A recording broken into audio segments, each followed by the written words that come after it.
Assalomu alaykum Islomjon aka. Assalomu alaykum. Yaxshimisiz? Bugun biz mana KX ko'rgazma zaliga Lonji dunyo brendi bo'lgan Lonji setiga kelganmiz.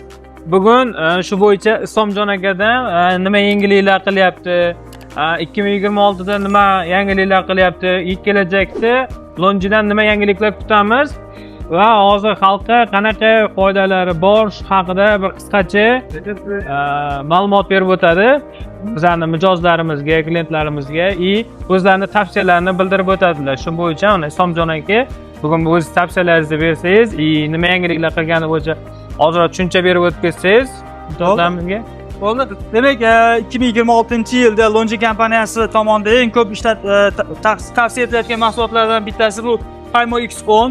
Haymo X10 ni ko'pchilik biladi, ikki xil versiyasi bor. Scientist versiyasi va Guardian versiyasi. Va hozirgi kunda shu Guardian versiyasining ham turlari ko'payib ketdi. Ya'ni bittasi Anti-Dust versiyasi, ya'ni Anti-Dust versiyasi biz bilamizki, quyosh panellarining ostida ramka bo'lmaydi va shuni hisobiga quyosh panellarini burchak qilib o'rnatilganda chang to'planib qolishi biroz kamroq bo'ladi. Va bundan tashqari yomg'ir yoqqanda changni osonroq tushib ketishi ta'minlanadi, shu joyda to'planib qolmasligini hisobiga. Chetida ramkasi yo'q bo'ladi, bularga buni hisobiga chang osonroq tushib ketadi. Statistik ma'lumotlarga ko'ra, quyosh panellarining ostida to'planib qolgan changlar quyosh panellarining samaradorligini 24% ga tushirishi mumkin. Ya'ni uni chiqish quvvati 24% gacha kamayishi mumkin. Shuni oldini olish maqsadida ushbu quyosh panellari ishlab chiqarilgan. Ushbu quyosh panellari hozirda bir tomonlama O'zbekistonda mavjud va bularning ikki tomonlama versiyasi va undan keyingi 3-avlod versiyalar chiqyapti. Hydro Clear degan nom bilan chiqadi va ushbu quyosh panellarining shishasining o'zi ham Anti-Dust, ya'ni shishasining o'zi ham changni ushlamasdan issiqlantirib tushirib yuboradigan versiyaga xususiyatga ega. Qor bo'ladigan bo'lsa, qor osonroq tushib ketadi. Chang bo'ladigan bo'lsa, chang osonroq tushib, yomg'ir yoqqanda tezroq tushib ketishini ta'minlaydigan versiyalar chiqyapti Lonji kompaniyasi tomonidan. Bu hali endi chiqyapti uni.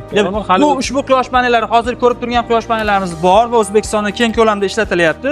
Undan keyingi, ya'ni Hydro Clear degan versiyasi O'zbekistonda endi keyingi oylarda yoki keyingi shu sezonlarda bo'ladi. Keyingi sezonlarga xudo xolasa 1-2 oylarda stokda bo'lib qoladi, xudo qoladi shunaqa. Va undan keyingi quyosh panellarimiz biz bilamiz, quyosh panellari o'sha ba'zi holatlarda tomlarga o'rnatiladigan holatlar ham bo'ladi, ayniqsa xonadonlarda. Hamma tomlar ham yuqori og'irlikdagi quyosh panellarini ko'tarmasligi mumkin. Ba'zi tomlarda o'sha yuk ko'tarish qobiliyati past bo'lgan joylarda ushbu quyosh panellarini ishlatish mumkin. Ushbu quyosh panellari bir xil o'lchamdagi quyosh panellariga nisbatan 42% yengilroq hisoblanadi va uni og'irligi atiga 16 kg tashkil qiladi. Ushbu quyosh panellari Haymo X10 quyosh panellarining texnik xususiyatlari bilan bir xil, plus vazni yengillashtirilgan. Bu tomlar uchun hozir ko'tarish qobiliyati kam bo'lgan tomlar uchun qo'yishga qulay ekanda, yengilgina. Yengilgina, buni ham ikki xil versiyasi bor. Hozir ko'rib turganimiz lightweight yengil quyosh panellarining birinchi versiyasi, ramkalari ba'zi joylarda bo'ladi va ikki tomonlama bo'ladi. Buni ikkinchi versiyasi bor. Ramkasi to'liq standart panellarda qanday bo'ladigan bo'lsa, ramka shunday holatda bo'ladi, faqat u bir tomonlama bo'ladi. Ikkalasining ham og'irligi 16 kg atrofida bo'ladi. Bir xil. Mijoz talabidan kelib chiqib ikki tomonlama yoki bir tomonlama versiyalari mavjud ushbu quyosh panellarini ham. Shu joyda ma'lumot o'rnida aytib ketsangiz yaxshi bo'ladi Islomjon aka. Ko'pchilikda anaqa bor, masalan, ikki tomonlama bo'lsa, generatsiyasi ko'proq bo'ladi. Bir tomonlama bo'lsa, generatsiyasi kamroq bo'ladi degan narsasi bor. Shu bo'yicha hozir ma'lumot berib ketsangiz, ikki tomonlama quyosh panellari qachon energiya beradi? Qachonki quyosh panellari yerga o'rnatilganda baland, yerga nisbatan ostki qismi baland bo'lganda energiya beradi. Sababi ikki tomonlama quyosh panellarining ikkinchi tomoni yerga tushib, qaytgan energiyadan nur oladi. Agar uni past qilib qo'yadigan bo'lsangiz, yerga nur tushishi kamayadi va shuni hisobiga orqadan nur deyarli kamroq oladi. Ikkinchisi, o'sha yerni ostki qatlamni albedosiga, ya'ni nur qaytarish koeffitsiyentiga bog'liq. Atrajeniya deyiladi. Ya'ni qor bo'ladigan bo'lsa, bu 80%, 90% gacha nurni qaytaradi. Oddiy qora asfalt bo'ladigan bo'lsa, maksimal 10% gacha nurni qaytara oladi. Yoki tuproqli yer bo'ladigan bo'lsa, 20-30% gacha nurni qaytara oladi. Shu joyidan kelib chiqib turib, bizni oddiy tilda aytadigan bo'lsak, yerga o'rnatilgan, o'sha qo'zg'almas qilib o'rnatilgan stansiyalarda uzog'i bilan 5% 10% gacha qo'shimcha energiya olsa bo'ladi, uzog'i bilan. Endi bu ko'proq trackerning sistemalari, ya'ni harakatlanuvchi sistemalarda 25% gacha qo'shimcha energiya olish mumkin. Sababi Tracking sistemalarda birinchidan aytganda yerga nisbatan balandroq o'rnatiladi. Ikkinchisi asosiy afzalliklardan biri tracking sistemalarida orqada konstruksiyasi kamroq bo'ladi. Ya'ni orqa tomon kamroq bloklaydi konstruksiya. Ochiqroq bo'lganini hisobiga. Ochiqroq bo'lganligi hisobiga nur ko'proq qaytadi va unda ikki tomonlama ko'proq energiya beradi. Lekin tomlarda to'g'risini aytish kerak, ikki tomonlama panellardan ko'pchilik aytadi 20% gacha qo'shimcha energiya beradi deydi. Bu juda ham noto'g'ri ma'lumot. Shunaqa ma'lumotlar ko'pchilik berishadi. Bu ma'lumotlar demak asossiz desa ham bo'ladi. Asossiz. Sababi ikki tom birinchidan tomlar burchakli bo'lganda o'z-o'zidan siz kichkina burchak deb qo'yasiz. Shunaqa. Yoki bo'lmasam ostki qismini juda ham katta baland ko'tarmasligingiz mumkin. Shuni hisobiga undan kamroq nur qaytadi. Kam bo'ladi. Kam bo'ladi va juda borsa maksimal 5% gacha qo'shimcha energiya olish mumkin, maksimal. Bu degani pastda hech qanaqa o'zgarish bermaydi degani. Deyarli shunaqa desa ham bo'ladi. Shuning uchun o'rnatiladigan holatiga qarab. Endi agar katta zavodli binolar bo'lsa, tekis tomlarda katta burchak asosida va yerdan balandroq ko'tarish imkoniyati bo'ladigan bo'lsa, u holatlarda ikki tomonlama qo'ygan yaxshiroq. Endi tomlarga qo'yganda bir tomonlama qo'yishni men qo'shimcha tavsiya qilaman. Sababi bir tomon panellar bir xil quvvatda, bir xil o'lchamda 28,5 kilogramm bo'ladigan bo'lsa, xuddi shu panellar ikki tomonlamasi 32,5 gacha bo'ladi. Ya'ni 15% yengilroq bo'ladi ushbu quyosh panellari, bir tomonlama panellar. Tomga beradigan nagruzkasi bir tomonlamaniki kamroq bo'ladi. Kamroq bo'ladi va shuni hisobiga, undan tashqari yengil bo'lganligini hisobiga xizmat ko'rsatish imkoniyatini ham osonlashtiradi. Endi yana uchinchi afzalligi bor, bu chuqurroq ma'lumot chuqurroq ma'lumot. Biz bilamiz, bir tomonlama panellar orqasi polimer qatlam bo'ladi. Shunaqa. Ikki tomonlama panellarning orqa tomoni ham shisha bo'ladi. Shuni hisobiga issiqlikni ushlab turishi bunda kamroq bo'ladi. Ya'ni bir xil muhitga, bir xil joyga qo'ysangiz, bir tomon panellar kamroq qiziydi, orqa tomoni. Shuni hisobiga biz bilamiz, panellar qiziganda generatsiya tushadi. Shunaqa. Unda generatsiya yo'qotilishi bir xil joyga bir xil panel qo'yadigan bo'lsa, bunda kamroq bo'ladi, generatsiya yo'qotilishi issiqdir. Shu afzalligi ham bor. Boyishdan shuning uchun tomga yopishtirib qo'yilganda bir tomonlama qo'ygan yaxshiroq. Uchinchi quyosh panelimizni ham ko'rsak bo'ladi. Bu qaysi model? Guardian. Yuqorida aytib o'tganimdek, Guardian'da ham turli xil yo'nalishlari chiqib ketgan. Sababi quyosh panellarini nomlashda agar har bir yangi chiqqan nomga biz yangi raqam beradigan bo'lsak, misol Qaymox10, Qaymox11 ko'payib ketadi. Shuning uchun biz Guardian'da bo'lganmiz turli xil variantlarga. Bu anti-fire deyiladi, ya'ni yong'inga qarshi quyosh panellari. Bu deylik yuqori xavfsizlik talab qiladigan binolarda ushbu panellardan foydalansa bo'ladi. Bu quyosh panellarining asosiy farqi ustida ishlatilgan shishasida. Ya'ni ustida ishlatilgan shishasi yong'inga qarshi chidamligi yuqori bo'lgan shishadan ishlatilgan. Biz bilamiz, quyosh panellarining datasini ko'radigan bo'lsangiz, fire rating degan joy bor. Ya'ni yong'inga qarshi klassi, sinfi C bo'ladi ko'p panellarda. Ushbu quyosh panellarida fire rating, ya'ni yong'inga qarshi sinfi A klass hisoblanadi. Ushbu quyosh panellari ham hozirgi kunda keng ko'lamda ishlab chiqarish zavodida boshlangan, O'zbekistonga yaqin kelajakda kirib kelishi kutilyapti ushbu quyosh panellarining. Endi yong'in o'zi asosan quyosh panellarida juda ham kam holatda uchraydi. Uchragan holatlarni ham statistik ma'lumotlar yurgizilgandi. 40% quyosh panellari yong'ini ichidagi yuzaga keladigan hotspotga, yana 40% quyosh panellarining o'sha konnektorlardagi DC ulanish bor joylardagi DC elektr yoyini hisobiga yuzaga kelgan.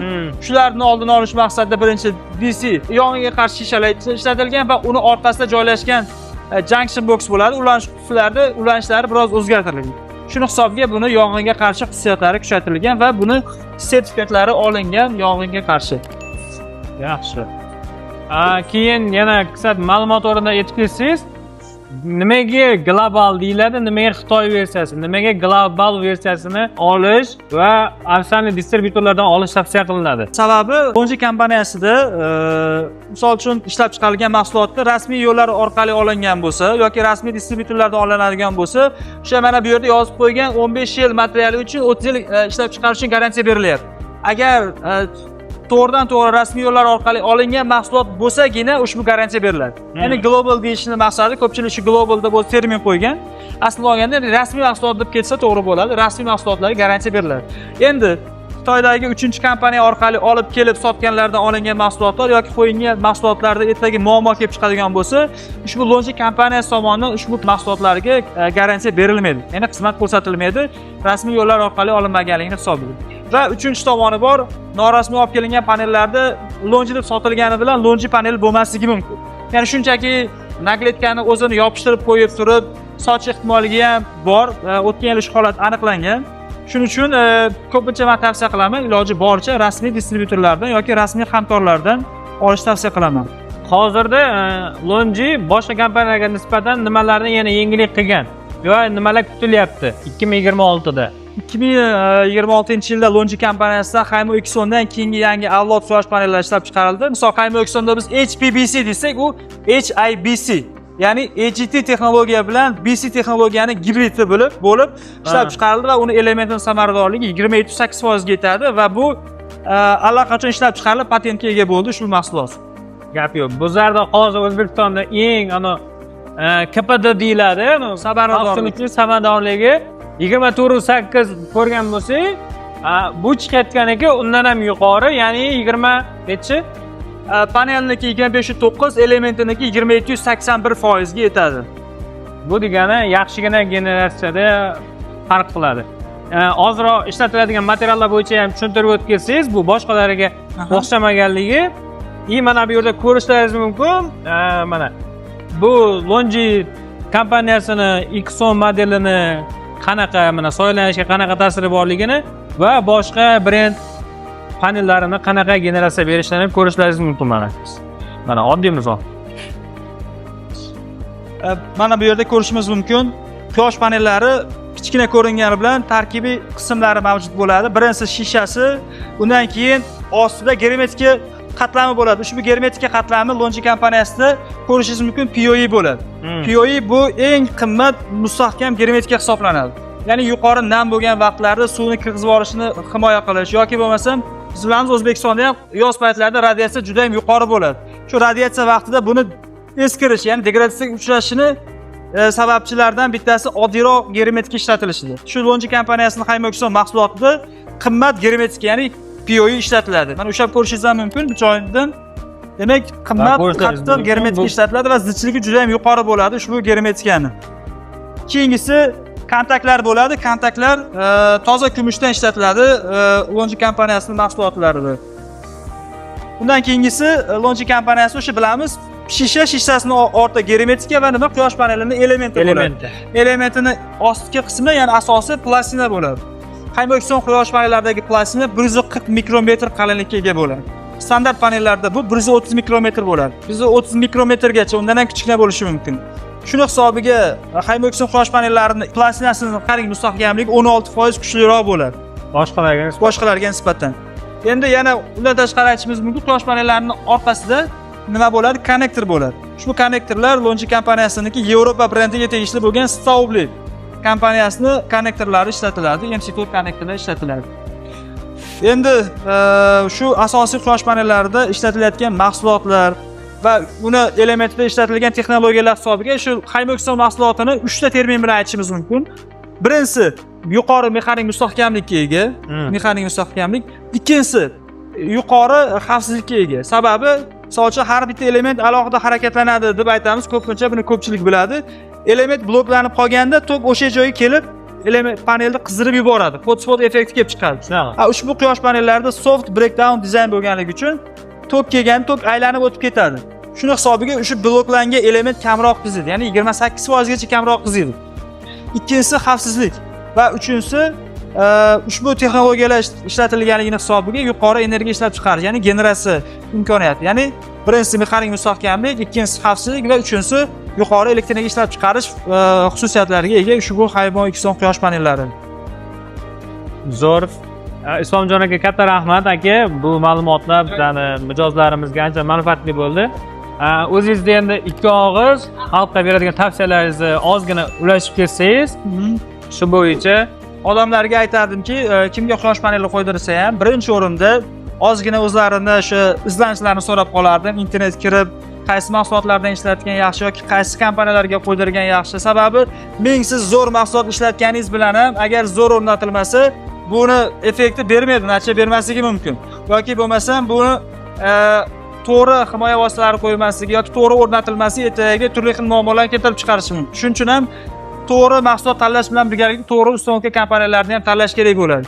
Shuning uchun ham men insonlarga, o'sha mijozlarga aytardimki, birinchi o'rinda o'zlari izlansin, o'zlari o'rganishsin. va shundan kelib chiqib turib to'g'ri kompaniyani tanlashlarini tavsiya qilgan bo'lardim. Bu degani ehtiyoj bor bo'lib turib, sirazi kelib duch kelgan kompaniya bilan ishlab ketmasdan, so'rab, surishtirib, yaxshilab o'rganib, ancha yillik ishlab kelayotgan kompaniyalarga qo'ydirish kerak. Albatta ularning natijalarini ko'rish kerak. Sababi quyosh o'tik tizimlarini ochiqni aytishimiz kerak, kichkina summa turmaydi. Shunaqa. Shuni hisobiga ozgina 1 million, 2 million deb tejayman deb turib, umumiy 40 million yoki 80 millionlik katta investitsiyani nolga tushirib qo'ymaslik kerak bo'ladi. Shuning uchun ham men ko'pchilikka shu izlanishlarini, ko'proq o'rganishlarini va mijozlardan, kerak bo'lsa bizdan ko'proq talab qilishlarini so'rab qolardim. Rahmat Islomjon aka. Sog' bo'ling. Charchamanglar. Xudo xolasa, Lonjidan bundan ham katta narsalar kutib qolamiz xalqimiz uchun. Manfaatli bo'lishi uchun. Rahmat. Rahmat, sog' bo'ling. Sog' bo'linglar.